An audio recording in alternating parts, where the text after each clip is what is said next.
হঠাৎ করে বর বললেন চিড়ের পোলাও খাবেন, তাই আমিও ঝটপট চিড়েটা ভালো করে ধুয়ে ভিজিয়ে রেখেছি, জলটা ঝরিয়ে নিয়েছি।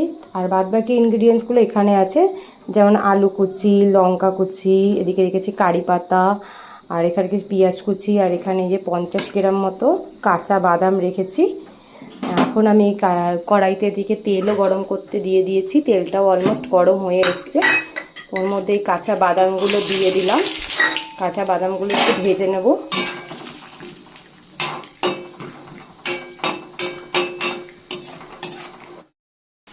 এখানে বাদামগুলো দেখতেই পাচ্ছেন অলমোস্ট ভাজা হয়েই গেছে। বাদামগুলো এবার তুলে নেব আমি। বাদামগুলো কড়াই থেকে তুলে নিয়েছি। তুলে নেওয়ার পর ওই তেলের মধ্যেই আমি দিয়ে দেব 2-4টে মতো তেজপাতা, আর একটু শুকনো লঙ্কা, আর একটু সাদা জিরে। ফোড়নটা দিয়ে দিয়েছি। তারপরে এর মধ্যে দিয়ে দেব কারি পাতাটা,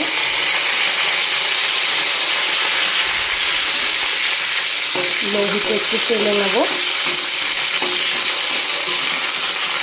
একটা সুন্দর একটা ফ্লেভার আছে, তার জন্য কারি পাতাটা দেবো। কারি পাতাটা না দিলে একদম সেন্ট হয় না, আমার পার্সোনালি ভালো লাগে না। তারপরে দিয়ে দিলাম এই যে কাঁচা পেঁয়াজ,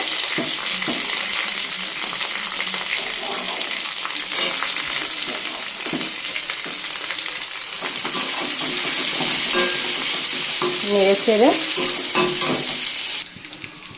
পেঁয়াজগুলো একটু ভাজা ভাজা হয়ে গেছে। এবার আমি আলুটা দিয়ে দেবো।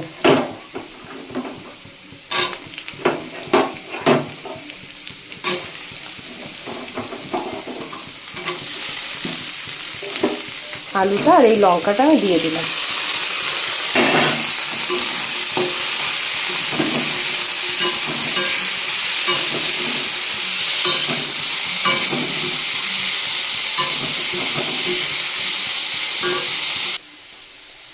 আলুটার মধ্যে একটু নুন হলুদ দিয়ে দিলাম, দিয়ে একটু ভাজা হতে দেবো আলুটা। একটু নুন দিয়ে দিলাম, একটু হলুদ দিয়ে দিলাম। নুনটা হলুদটা যার যার পছন্দ মতো যেটুকুনি পরিমাণ মতো দেবে।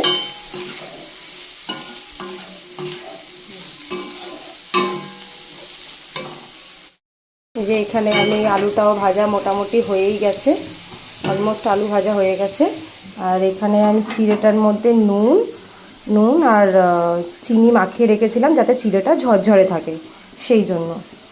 আর এবার আমি এই চিড়েটা নিয়ে এই দিলাম ঢেলে, এটা পুরোটা মিক্স করে নেব।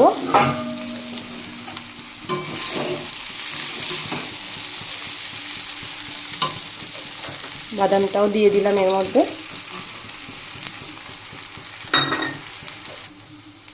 আর এই সব শেষে একটু এই ঘি দিয়ে দিলাম।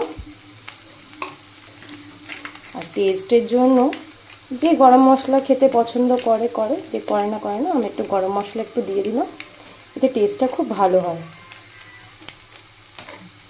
রান্নাটা আজকে কেমন হলো তোমরা সবাই একটু কমেন্ট করে জানিও। Till then, tata.